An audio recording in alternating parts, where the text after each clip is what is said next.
The sky was bright blue as an American flag hanging from a giant crane waved in the wind.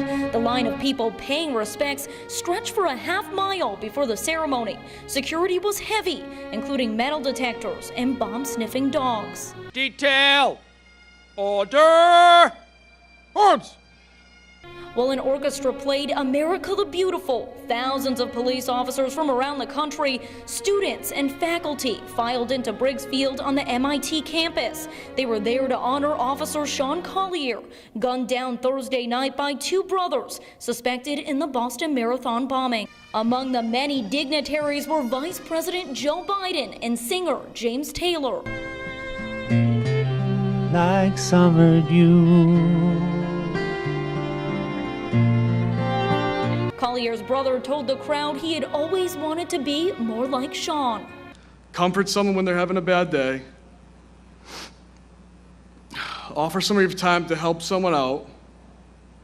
Tell your parents that you love them for no other reason than you just do. Afterwards, Rob Rogers hugged his parents, while the vice president told them he hopes they find some comfort from all their grief through the memorial and their son's honor.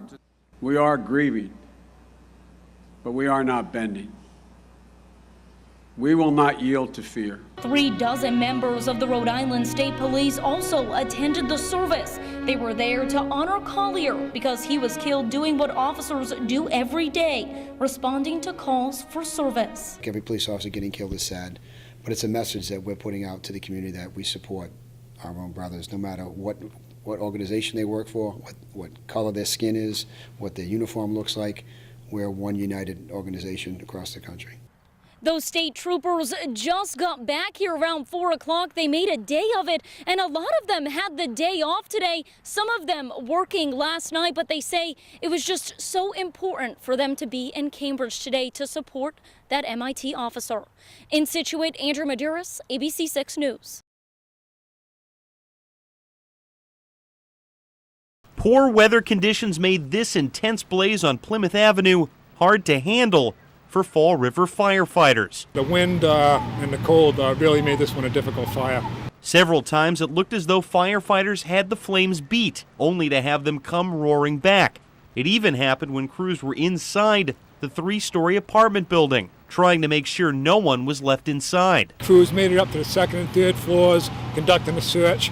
At that time, the fire apparently got into the walls, really got involved on the interior of the building, and we had to evacuate crews from the building. Unfortunately, the evacuation didn't go smoothly, and 2 firefighters were injured trying to make their way out. When the crews were evacuating, a lieutenant and a firefighter were injured. They suffered burns to the chest, arms, and one of them suffered a back injury. They were taken to Rhode Island Hospital. Thankfully, the 2 firefighters were able to make it out, and they were sent to Rhode Island Hospital, where they were alert and awake when they arrived for treatment. Investigators don't yet know what caused this fire.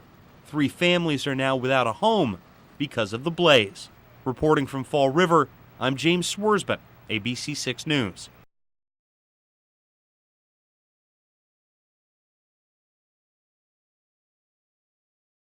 I'm still a little wiped out. Jeff Martin is understandably tired, having had to brave a packed parking lot and a bustling mall to get the last of his Christmas shopping finished up. Last minute, yeah, always, every year. Never get it done right. Jeff isn't alone. Millions of Americans and hundreds of mall-goers here in Swansea are in the same boat as Jeff, crossing off the last few items off their Christmas lists. Last minute shopping, getting over with. Some last minute shopping with my son. Finishing my Christmas shopping. Although cash registers will be slammed and people's arms overloaded by shopping bags, not all the Christmas gifts people want this season can be bought. Health, happiness, and all for the children. Family, peace on earth, happiness. Just all the wonderful things that life has to offer. I'm James Swersben, ABC 6 News.